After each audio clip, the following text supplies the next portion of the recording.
यो माओवादी आन्दोलनबाट आएका नेता कार्यकर्ताहरू चाहिँ अलि मुर्जाएको हो कि उनीहरूको छवि अलि धमिलिएको हो कि उनीहरूप्रति जनताको विश्वास अलि धर्मराएको हो कि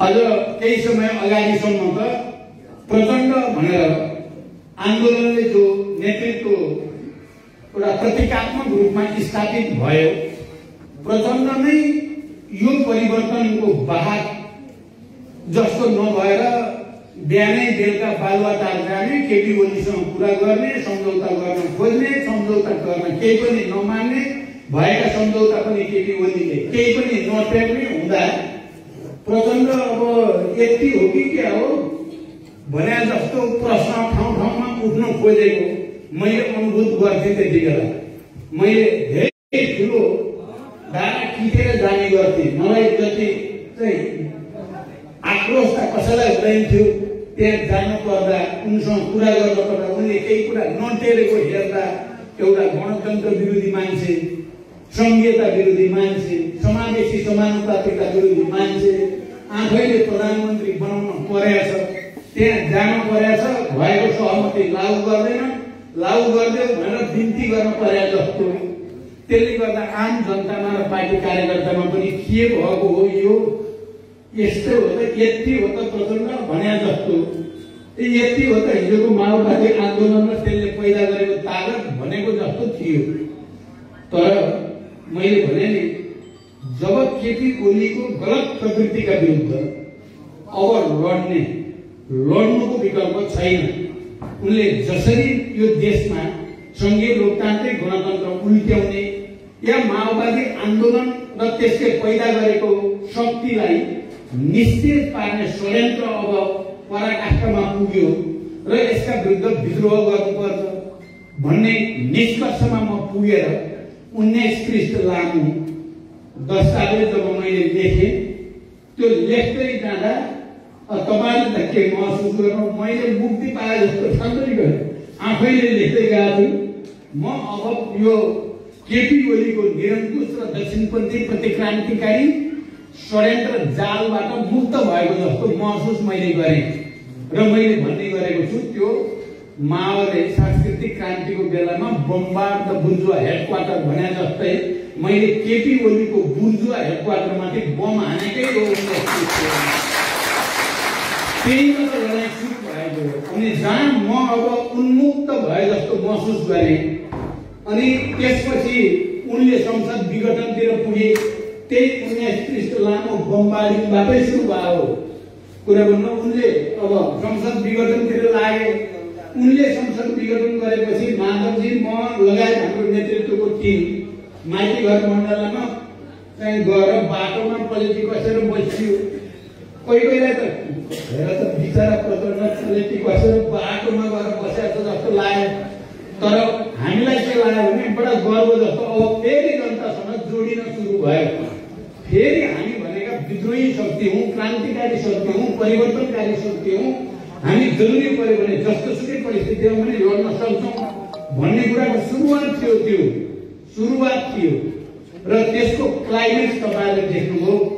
माघ 28 गते काठमाडौँमा लाखौं जनता केन्द्रित गरेर हामीले धावा बोल्यौं, खबरदार संसद पुनर्स्थापना गरिएन भने भन्ने ढङ्गले हामीले लाखौं, देशभरि पनि लाखौं जनता परिचालन गरियो, कार्यकर्ता तपाईँ हामी सबै पनि सक्रिय भयौं र त्यसले चाहिँ निर्णायक ढङ्गले प्रहार गर्यो। र मलाई लाग्छ एकचोटि फेरि प्रचण्ड भनेको अलि फरकै चिज हो है। यो फेरि मलाई व्यक्तिगत भन्यो भने नठान्नु होला, किन प्रचण्डको सबै तपाईँहरू पनि प्रचण्डै हो क्या, जनयुद्धले पैदा गरेर हामी सबै प्रचण्ड हौँ। म केन्द्रित भए मात्रै हो, कारण प्रचण्डको मनोबल उठ्यो भने तपाईँहरू सबैको उठ्छ, प्रचण्डको जान थाल्यो भने तपाईँहरू पनि जान्छ भने हामी त एकअर्कासँग यस्तोसँग जोडिएका छौँ। इतिहासले जोडेको छ, रगतले जोडेको छ, हामीलाई बलिदानले जोडेको छ। त्यसैले म चाहिँ अहिले खुसी छु। कुरा भने एकचोटि फेरि माओवादी आन्दोलन, त्यसको नेतृत्व भनेको जनताकै हो, जनताकै निम्ति, राष्ट्रकै निम्ति समर्पित छ, उसलाई अरू कुनै स्वार्थ छैन। सबै खाले डर धाक धम्की प्रलोभन अरू हाम्रा तपाईँहरूलाई कति गरे होला नि यो विचारहरू मन्त्री बनाइदिन्छु केन्द्रीय समिति बनाइदिन्छु यो गरिदिन्छु त्यो गरिदिन्छु जिल्ला कमिटीमा लगिदिन्छु आदि इत्यादि थुप्रै थुप्रै भने त्यसलाई तपाईँहरूले दुत्कार्नुभयो अस्वीकार गर्नुभयो केही केही गए तिनीहरू अस्तित्वहीन भएर गए मैले बिहान भेटेँ यहाँ रूपन्देहीबाट गएका एक दुईजनालाई पनि एयरपोर्टमा मलाई बिचरा भन्न मन लाग्यो क्या कतै बिचरा यतापट्टि तपाईँहरू पुरा जोसमा हुनुहुन्थ्यो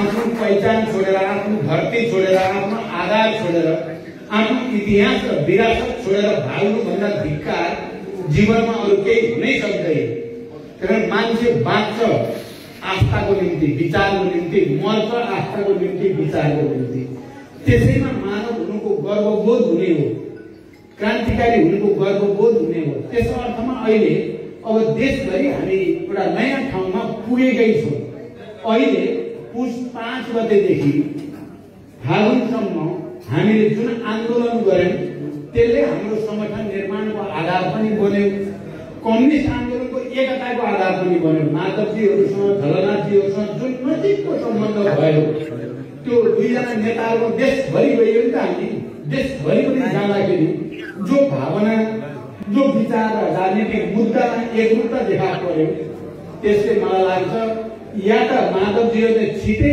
एमाले क्याप्चर गर्ने स्थिति हुन्छ र केपी ओलीलाई बाहिर हटाउने स्थिति बन्छ होइन भने माधवजीहरूले विद्रोह गर्ने स्थिति बन्छ र उहाँहरू हामी मिलेर फेरि एउटा आन्दोलनकारी ठुलो शक्ति कम्युनिस्ट आन्दोलनको बन्छ यो विश्वास मैले लिएको छु र हामी लगातार छलफलमै छौँ कुराकानीमै छौँ तपाईहरुले पनि त्यही विचार र भावनाका साथ साथीहरूसँग वार्ता अन्तर्क्रिया गर्नु होला तर फेरि पनि मेरो जोड दिएर भन्ने कुरा चाहिँ के भने टेक्निक चाहिँ आफ्नै खुट्टामा टेक्न पर्ने गर्छ अलिअलि मैले पनि त्रुटि गरेको छु थोरै थोरै यसलाई ठगायो होला कि उसलाई ठगायो होला कि भनेर बिग्रेका र भाँचेका र कुचेकालाई फकाउँछु भन्दा भन्दा मेरो हालत खराब त्यत्रो बदमासी गरेकालाई ल्याएर गृहमन्त्री बनाएर त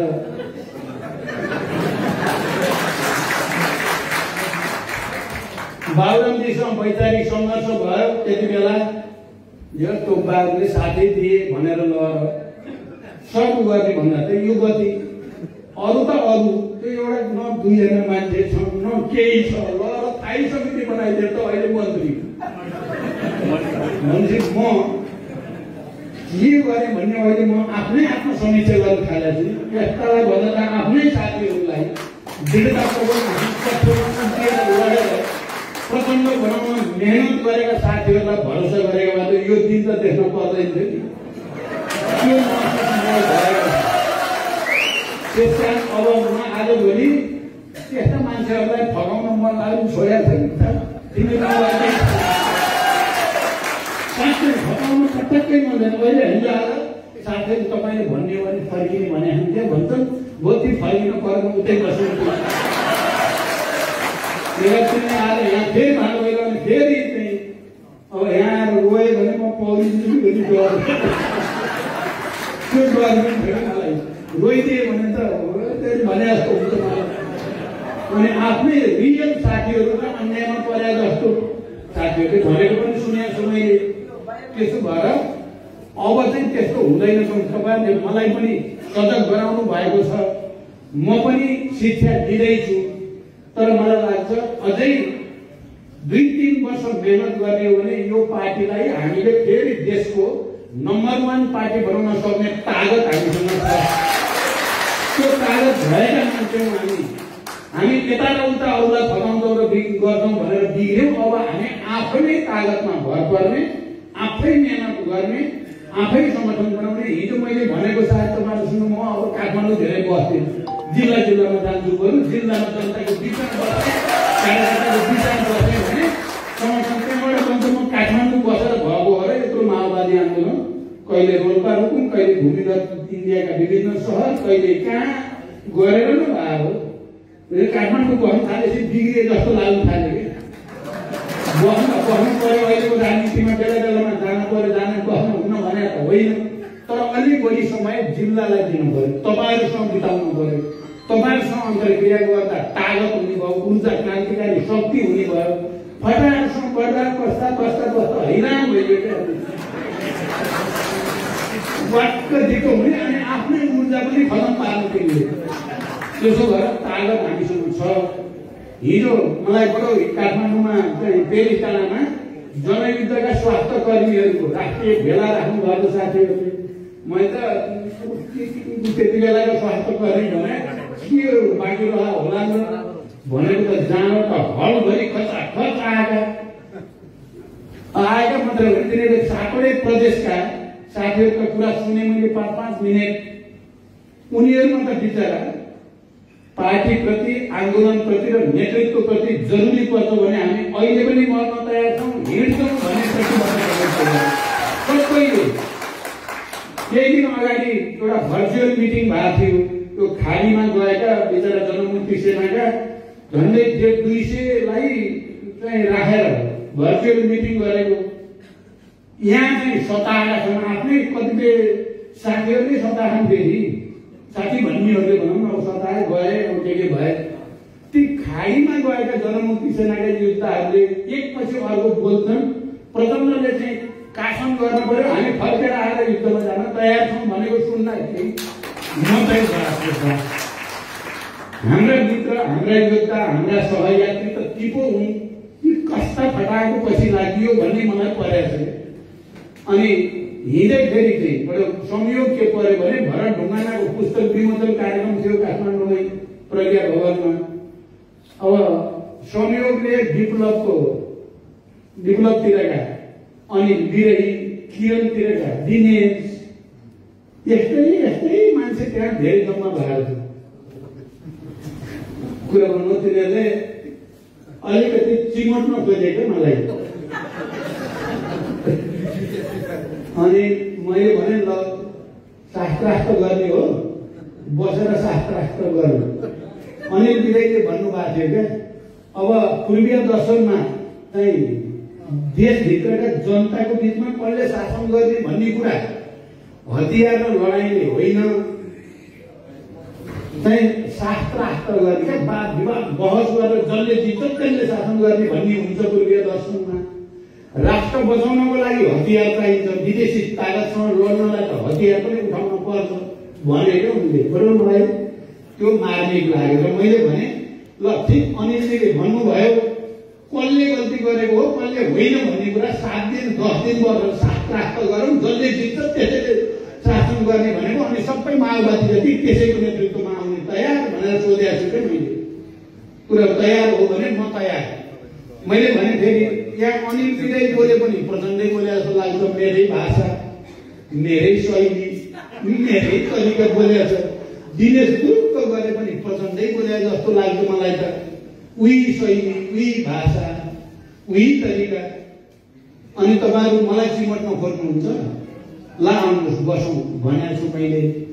कुरा गर्नुभयो हिजो लडाइँमा सँगै भएकालाई बरु अलिअलि चिमटे पनि केही छैन, तर दुश्मनले चाहिँ त मुसार्यो भने पनि घिन लाग्ने हुने भयो क्या।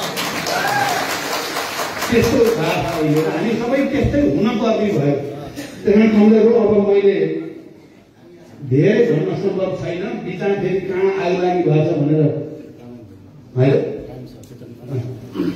त्यसो भएको हुनाले हामीले अहिले अब गर्नुपर्ने कुरा भनेको चाहिँ आफ्नै खुट्टामा उभिने, आफ्नै संगठन बनाउने, अरूसँगको सहकार्यलाई सहायक रूपमा त्यो गर्नै हुँदैन भन्ने त होइन, त्यसलाई सहायकमा राख्ने। त्यसो गरेर मात्रै हामीले यो देशमा हजारौं हाम्रा शहीदहरूले गरेको बलिदान, हजारौं बेपत्ता योद्धाहरूको त्याग, हजारौं घाइते अपाङ्गहरूको त्याग तपस्या प्रति हामी इमानदार हुन सक्छौँ। यो राष्ट्र र जनता प्रतिको हाम्रो जिम्मेवारी हामीले पुरा गर्न सक्छौँ। त्यसकारण यो पटक कमरेड मैले अब अभियान किन आफ्नै खुट्टामा उभिनु, आफ्नै संगठन बलियो बनाउनु भन्ने अभियान लिएर आउँदैछ है। पर्सि आफ्नै खुट्टामा उभिने, आफ्नै संगठन बलियो बनाउने, अनि मात्रै हामीले जित्छौँ भन्ने अभियान लिएर आउँदैछु र कमरेडले त्यसैको तयारी तपाईँहरूले पनि गर्नु होला। अब माथिको राजनीति के छ भन्ने पनि तपाईँको मनमा होला। अब हामी अहिले एउटा कुरा, अहिले संविधानको 76(1) अनुसारको सरकार थियो, केपीको सरकार। सर्वोच्चले दुईटा पार्टीलाई अलग, माओवादी केन्द्र र एमाले बनाइदिएपछि अब यो सरकार चाहिँ 76(2) को सरकार भयो अथवा संयुक्त सरकार भयो। नेकपा माओवादी केन्द्र र नेकपा एमालेको संयुक्त सरकार हुन पुग्यो। अब हामी केपीको प्रवृत्तिलाई प्रतिगामी र प्रतिक्रान्तिकारी प्रवृत्ति भनिसकेपछि केपीलाई सरकारमा समर्थन गरिराख्ने भन्ने कुरा त हुँदैन। तर हामीले अहिलेसम्म समर्थन फिर्ता लिएका छैनौँ। हामीले समर्थन फिर्ता लिने बित्तिकै केपीको लागि के बाध्यता आउँछ भने उनले विश्वासको मत लिनै पर्ने सदनमा त्यो बाध्यता त उनलाई आउँछ। तर विश्वासको मत उनले हासिल गरे भने 1 वर्षसम्म अविश्वासको प्रस्ताव राख्न पाइँदैन। फेरि 1 वर्ष उनको सरकार रहने खतरा पैदा हुन्छ। त्यसो भएको हुनाले हामी नेपाली कांग्रेससँग, जनता समाजवादी पार्टीसँग र नेकपा एमाले भित्रै पनि माधवजीहरूसँग सबैसँग सल्लाह गरेर मात्रै समर्थन फिर्ता लिने, सबैसँग एउटा समझदारी बनाएर समर्थन फिर्ता लिँदा त्यो ढल्छ। त्यसो नगरिकन समर्थन फिर्ता लियौँ भने फेरि अप्ठ्यारो स्थिति आउन सक्छ भन्ने छ। अब केपी राज्य सत्ताको दुरुपयोग त उनले गरेकै छन्। अहिले जनता समाजवादी पार्टीभित्र पनि विभिन्न धार प्रवृत्ति देखिएका छन्। जनता समाजवादी पार्टीलाई फकाउन नभए पनि 18-20 जना सांसद कुनै तरिकाले पैसाले हुन्छ कि मन्त्री दिएर हुन्छ कि के भनेर हुन्छ, हुने नहुने, गर्न नहुने सबै गरेर भए पनि त्यो 18-20 जना सांसद केपीले लगे भने हामीले समर्थन फिर्ता लिए पनि बहुमत कायम रहिराख्छ भनेर त्यसमा कसरत गरेका छन्। बुझिराख्नु भएको होला उनको कसरत त्यो हो। हाम्रो के छ भने कांग्रेस जसपा र हाम्रो बीचमा समझदारी बनाएर एकैचोटि लिखित रूपमा अविश्वासको प्रस्ताव दर्ता गर्यो भने केपीको विदाई केही दिनभित्रै विदा गर्न सकिन्छ भनेर हाम्रो मेहनत त्यतापट्टि छ। हामी माथिको राजनीतिमा अहिले गरेको भनेको त्यतापट्टि गरिराखिएको छ भनौँ। तर अहिलेसम्म कुनै निष्कर्षमा पुगिसकेको स्थिति छैन। हामी चाहन्छौँ कि यिनलाई यो निरङ्कुश र प्रतिगामीमा पतन भएको केपीको सरकारको पतन होस् र परिवर्तनका पक्षधर यो असंवैधानिक र अलोकतान्त्रिक भनेर जो शक्ति सडकमा आए ती शक्तिहरूको बीचमा सहकार्य होस् भन्ने हामी चाहेका छौँ। म त लगातार वार्तामा छु, तपाईँहरूले देखिराख्नु भएको छ। मैले कुरा गर्दा कांग्रेस चाहिँ कहीँ न कहीँ कन्भिन्स भएको देख्छु। जसपाका पनि एक थरी नेताहरू चाहिँ करिब हाम्रै जस्तो सोचेका पनि छन्। तर एक थरी चाहिँ फेरि केपीसँगै सहकार्य गर्ने हो कि भनेर लागेका पनि छन्। त्यसै वरिपरि अहिले चलिराखेको छ। यसमा अब कुरा के छ भने हिजो शान्ति प्रक्रियामा या लोकतान्त्रिक आन्दोलनमा सहयोग गर्ने विदेशी शक्तिहरूको रोल पनि यहाँनिर देखिया छ। जसपामा के हुन्छ भन्ने कुरा तपाईँहरूले बुझ्नु भएकै छ। मैले मुख खोलेर भन्न परेन। यहाँ कांग्रेसलाई पनि दबाब दिनेमा ती कसरतहरू चलिराखेकै छन्। तर फेरि हाम्रो शक्ति पनि कम चाहिँ छैन फेरि। किनभने अस्ति यो सर्वोच्चबाट एकता एमाले र माओवादी केन्द्र बनाउँदा केपीहरूलाई के लागेर छ भने माधवहरू त अब गए फर्केर आउँदैनन्, एकलौटी गरेर अनि कांग्रेससँग मिलेर के गरिन्छ भन्ठानेको। माधवजी फर्केर आएपछि चाहिँ निकै ठुलो झमेला त्यहाँ सुरु हुनेवाला छ एमाले भित्र। त्यो केपीले जीवनलाई त्यही गुरुगुरु गर्ने ठाउँ चाहिँ हुँदैन। अहिले उहाँ 1501 नै केन्द्रीय समिति बनाउँछु भनेका छन्। अब 1501 बनायो भने त्यहाँ चाहिँ त ठुलै विद्रोह हुन्छ। कारण त्यति सजिलो चाहिँ छैन। अहिले सजिलोमा भएको कुनै पार्टी छ भने कमलहरू हाम्रै माओवादी केन्द्र हो। हामी चाहिँ सजिलो हाम्रो बाटो सिधा सरल भयो। अरू कसैले सजिलो छैन। हामी भित्र विदेशी शक्ति छैन। भए पनि एउटा दुईटा होला, त्यो टाउको उठाउन सक्ने ठाउँमा छैन। हाम्रो मूल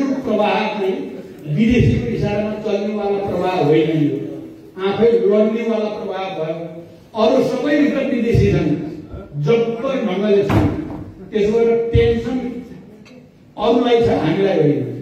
हामी अहिले भन्नुहुन्छ भने अब उही दुःख गरेर मेहनत गरेर संगठन बनाउने आवश्यकता त छ, तर राजनैतिक टेन्सन हामीलाई छैन। अब मलाई टेन्सन भने भित्र माधवजीहरूलाई के गरी रेस्क्यु गर्ने होला, उहाँहरूलाई उद्धार गर्ने टेन्सन त छ। हामी आफ्नै बारेमा टेन्सन लिनुपर्ने चाहिँ अहिले छैन। त्यसमा तपाईँहरू नयाँ आत्मविश्वासको साथ हिजोको हाम्रो क्रान्तिकारी इतिहास र विरासतप्रति गर्व गर्दै आफ्नै खुट्टामा उभिने, आफ्नै संगठनमा भर पर्ने तरिकाले अगाडि बढौँ। मलाई लाग्छ एकचोटि फेरि तपाईँ हामी जिउँदै हुँदा, तपाईँ त हुनुहुन्छ नै धेरै जसो युवा हुनुहुन्छ, म पनि जिउँदै हुँदा नै फेरि एकचोटि त्यो क्रान्तिकारी गौरव र इतिहासलाई पुनर्स्थापित गरेर माथि जान मन छ। यही सहयोग तपाईँहरू सबैसँग माग गर्दै बिदा गर्छु। धन्यवाद।